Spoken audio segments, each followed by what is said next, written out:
Раз, два, три.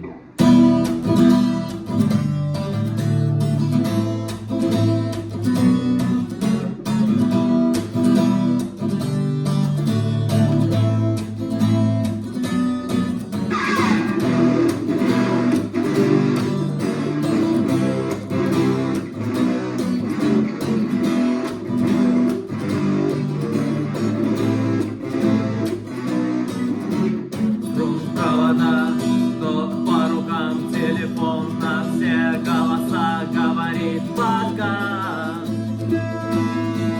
Пора.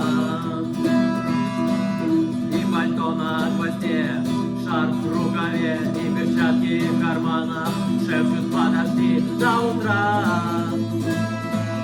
До утра. Но странный звук зовет.